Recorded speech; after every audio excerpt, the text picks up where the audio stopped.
All right, so this is just a quick little overview of how you can do patterns in Illustrator. So I'm going to start off by just making either a rectangle or a square, but you definitely want something like that to get started. And then you can choose a different shape. You could do lines, rectangles. So I'm just going to do like a very basic one. Put a rectangle here, and maybe I'll put one here. I use Alt to duplicate it. Make sure it touches the edge. You don't want it spilling off the edge. It doesn't quite work right otherwise. Um, and maybe I'll just do like one like that. All right. So those are very basic pattern. Now I'm going to go ahead and do an object. So you select it all by just putting a box around it. Object, pattern, make, and then just ignore this. I'm going to say don't show again and then say done. Now I'm going to come over here and click on her and you'll see it in your swatches, window, and if you don't see it, scroll down until you see swatches, and that'll pop up right there. And boom, there it is. So you can see it's way too big, right? So the easiest way to do that is I'm just going to delete this swatch and just make this nice and small, and then recreate it. So we'll go to Object, Pattern, Make, and then say Done. And then let's try applying it now. So that works out a lot better.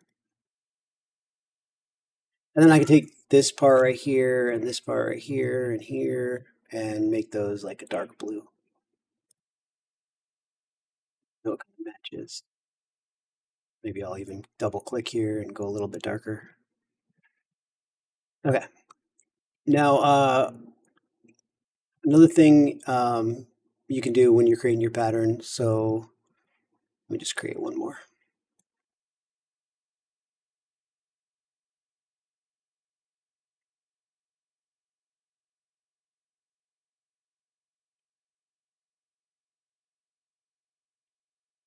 Is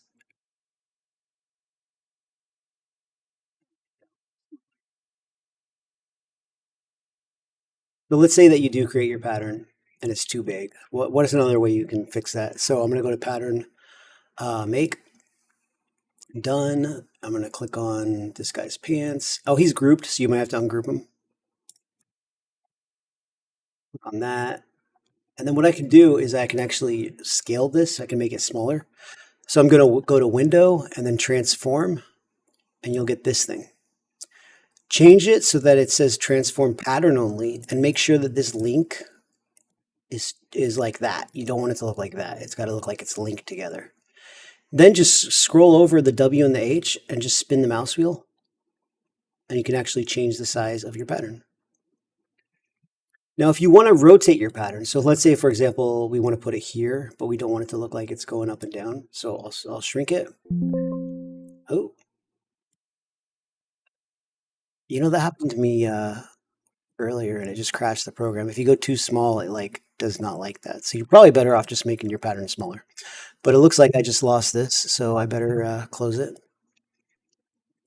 And I'm just going to show you on a keyboard what this is going to look like. So let's just look up at a keyboard here so we don't have to wait.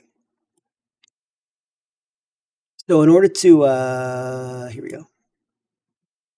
In order to rotate it, you can push the R tool, the R key to get to the rotation tool. And then you got to hold this key right here, which doesn't normally look like that. It should look like this. The one right next to the one, it's like a little tilde. If you hold down R and that at the same time, it'll actually let you rotate your pattern. So if you're still with me and you want to skip ahead about 30 seconds, I'll show you what that looks like.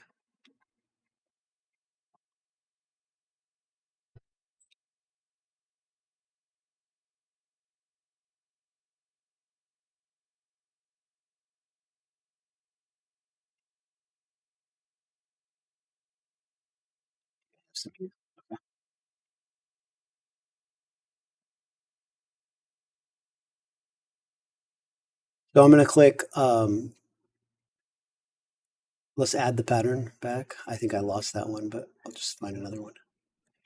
So we got these like stripes that look like that, but maybe I want it to turn along with the leg. So I'm going to hold down R and then the tilde and then drag it.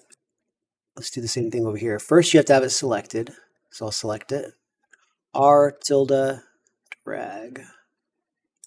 And then I could maybe make like this color so it matches like, I don't know, dark. Same thing with this. Something like that. Okay. That's about it. Good luck.